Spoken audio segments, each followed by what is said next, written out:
1995ला सरकार गेल्यानंतर पवारांनी मला विरोधी पक्षनेते केल्यानंतर जोरदार काम केलं. माझ्या घरावर हल्ले देखील झालेत.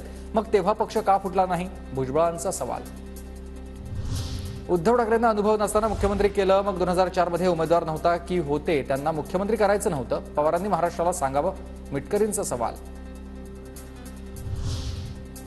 मुख्यमंत्रीपदासाठी उद्धव ठाकरेंच्या नावाला सर्वात मोठा विरोध संजय राऊतांचा होता. मुख्यमंत्री केलं नाही तर मातोश्रीच्या आतल्या बातम्या बाहेर सांगेन असं संजय राऊतांनी मातोश्रीवर जाऊन ठाकरेंना ब्लॅकमेल केलेलं होतं.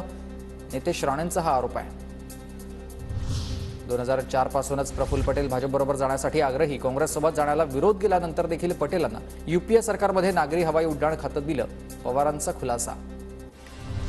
बूथ ताब्यात घेण्याचा नवा परळी पॅटर्न. रोहित पवारांकडून बीडच्या इंजेगावमधील व्हिडिओ ट्विट. बूथ ताब्यात घेण्यावरून धनंजय मुंडेंवर आरोप. आमच्या गावाला विनाकारण बदनाम करू नका. रोहित पवारांच्या ट्विटनंतर इंजेगावातील ग्रामस्थांची संतप्त प्रतिक्रिया. बीडमध्ये मुंडे भावंडांनी मला हिणवलं. समाजाला फूस लावून मला धमक्या देत आहेत. तुम्हाला देखील महाराष्ट्रात फिरायचं आहे, भान नसू द्या. जरांगेंचा इशारा.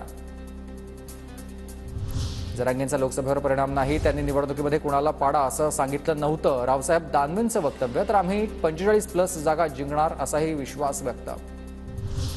केंद्रीय निवडणूक आयोग आणि पोलीस ठाण्यामध्ये संजय राऊतांविरोधात तक्रार जातीय तेढ निर्माण करत असल्याचा आरोप. मुंबईतील 37 मशिदीमधून उद्धव ठाकरे गटाला पाठिंबा देण्याचे फतवे काढले. किरण पावसकरांचा दावा आहे.